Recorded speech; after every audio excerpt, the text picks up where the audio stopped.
Assalamualaikum warahmatullahi wabarakatuh. Waalaikumsalam warahmatullahi wabarakatuh. Alhamdulillahirabbil alamin. Shalatu wassalamu ala asrofil anbiya'i wal mursalin wa ala alihi wa sahbihi Rasulullah ajmain. Segala puji kita panjatkan kehadirat Allah Subhanahu wa taala atas karunia dan rahmatnya kita masih diberikan kesehatan dan kesempatan untuk berhadir dalam kegiatan diskusi kita pada hari ini. Kemudian sholawat dan salam kita hadiahkan ke haribaan kita Baginda Rasulullah Muhammad Shallallahu Alaihi Wasallam. Semoga kita mendapatkan syafaatnya di yaumil kiamah nanti. Baik teman-teman sekalian, apa kabarnya? Alhamdulillah sehat. Oke, pada kesempatan kali ini, adapun agenda kita adalah untuk mempresentasikan hasil diskusi tentang yang mengangkat tentang analisis isu kontemporer di lingkungan kerja dengan judul Perilaku Bullying di Sekolah serta Peran ASN untuk Menemukan Solusi Kreatif dalam Pemecahan Masalah. Namun sebelum jauh kepada materi yang akan dipresentasikan, ada baiknya kami memperkenalkan diri. Oke, kami adalah kelompok peserta Latsar CPNS Kementerian Agama Provinsi Sumatera Utara, kelompok 1, tim A, yang terdiri dari yang pertama itu ada Bapak Abdul Muiz Natari SPD, kemudian Denny Herdiansa SH, kemudian Denny Rizwan SPD, selanjutnya Egi Resa Putri SPD, dan yang terakhir adalah Ibu Naila Putri Zahra SPD. Baik, tanpa memperpanjang waktu, marilah kita mulai diskusi kita kali ini dengan mengucap al-basmalah. Sama-sama kita mengucapkan basmalah Bismillahirrahmanirrahim. Oke, next untuk eh, bahan yang pertama, tolong ke bawah Bu.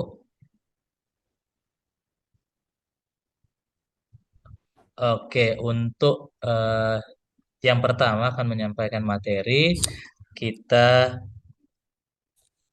berikan waktu kepada petugas, pada Bapak Abdul Muiz Natari, kami persilakan dengan segala hormat. Baik, Assalamualaikum warahmatullahi wabarakatuh. Terima kasih banyak teman sekalian untuk mempersingkat waktu langsung saja. Jadi terkait pemilihan judul mengenai perilaku bullying itu kita pilih berdasarkan pada latar belakang yang sudah kita tampilkan di situ. Secara 84% siswa di Indonesia itu pernah mengalami bentuk atau perilaku kekerasan atau emosional. Nah, ini data ini dapatkan Indonesia itu termasuk dalam 5 besar yang memiliki tingkat bullying yang cukup tinggi. Dari data tersebut, ya 30% siswanya itu berusia antara 12 sampai 17 tahun. Dan bahkan dari 22 anak yang berusia 8, 10 sampai 12 tahun itu menunjukkan angka bullyingnya secara verbal cukup tinggi, terutama yang mereka lakukan terhadap teman-teman sebaya. Ditambah lagi ya, sekolah sebagai institusi pendidikan yang seharusnya jadi tempat lingkungan yang aman, ternyata dalam faktanya di lapangan belum bisa menjadi tempat yang benar-benar aman bagi anak-anak. Mungkin next bisa.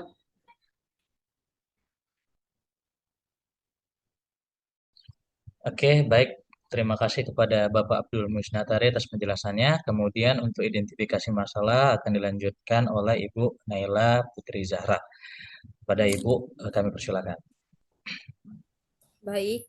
Selanjutnya ada identifikasi masalah. Jadi masalah yang dapat diidentifikasi dari perilaku bullying di sekolah itu yang pertama masih tingginya angka kejadian bullying di kalangan siswa baik dalam bentuk fisik, verbal, sosial maupun cyberbullying. Kedua, kurangnya pengawasan dari pihak sekolah terhadap interaksi siswa di luar kegiatan belajar mengajar. Dan yang ketiga, rendahnya kesadaran siswa mengenai dampak negatif bullying bagi korban dan pelaku. Kemudian, tujuan dari analisis ini adalah yang pertama, mengidentifikasi bentuk-bentuk perilaku bullying yang terjadi di sekolah.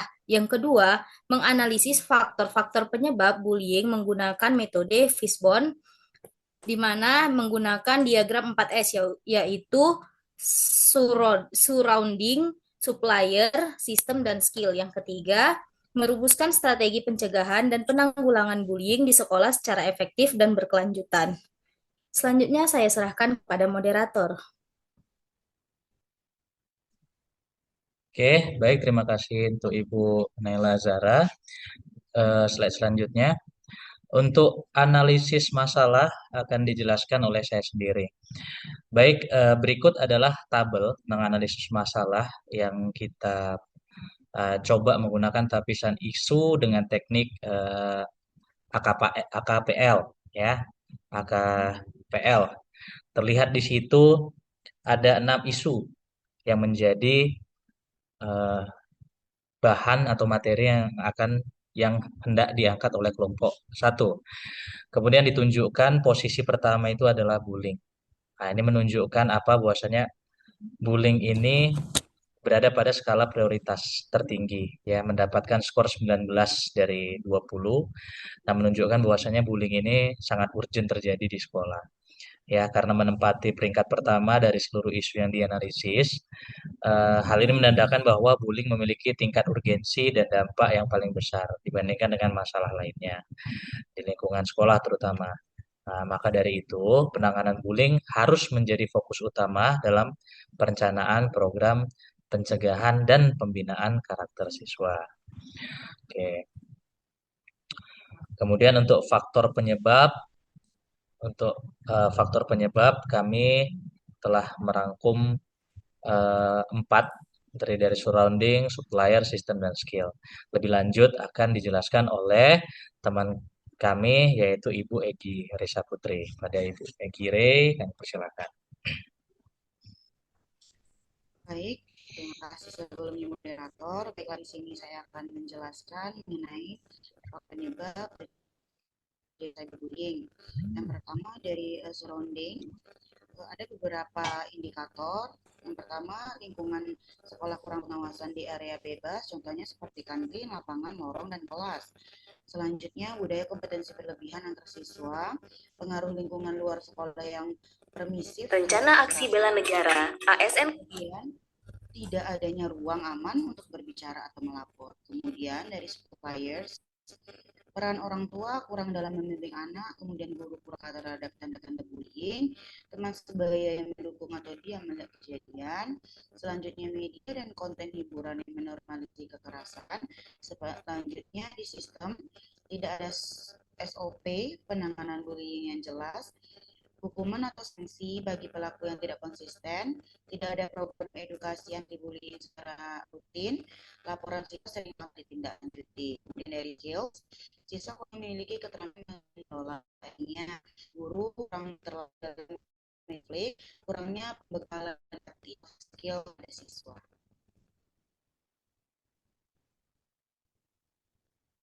Next, coba. Oke, baik. Terima kasih kepada Ibu Egi yang telah memaparkan materi. Selanjutnya untuk gagasan dan solusi, upaya dan pencegahan, kami berikan kesempatan kepada Ibu Naila. Baik, untuk gagasan solusi atau upaya pencegahan, kami telah membuat beberapa aspek, yaitu surrounding. Itu pertama, meningkatkan pengawasan di area rawan bullying seperti kantin, lorong, lapangan. Kedua, mengutamakan kegiatan kolaboratif dibanding kompetisi berlebihan. Yang ketiga, menyediakan ruang aman dan layanan konseling. Dan yang keempat, mengadakan program pembinaan karakter, empati, dan toleransi secara rutin melapor. Selanjutnya, pada bagian supplier, itu yang pertama, pelatihan parenting bagi orang tua, pelatihan deteksi dini, bullying bagi guru, kemudian membentuk kelompok atau duta anti bullying. Yang keempat, edukasi literasi media dan dampak konten kekerasan bagi siswa. Selanjutnya di sistem, dia ada pertama dan menerapkan SOP penanganan bullying yang jelas, menetapkan sanksi tegas dan konsisten sesuai tingkat pelanggaran. Yang ketiga, menyelenggarakan program edukasi anti bullying secara rutin. Yang keempat, membuat sistem pelaporan rahasia seperti kontak pengaduan sekolah. Selanjutnya di skill, ada beberapa upaya pencegahan. Yang pertama, pelatihan manajemen emosi dan komunikasi asertif bagi siswa. Ada mediasi konflik untuk guru dan staf. Yang ketiga, ada integrasi pembelajaran soft skill dan empati dalam kurikulum. Dan yang keempat, latihan untuk membangun keterampilan interpersonal siswa. Sekian. Oke, baik. Terima kasih kepada para petugas yang telah membacakan dan memaparkan materi tentang bullying. Ya, sebagai penutup, bullying merupakan sesuatu yang awalnya kecil, kemudian karena tidak mendapatkan perhatian, lama-kelamaan menjadi besar. Apabila hal ini terus-terusan terjadi, maka bisa dibayangkan begitu banyaknya dampak yang bisa dihasilkan dari bullying itu sendiri.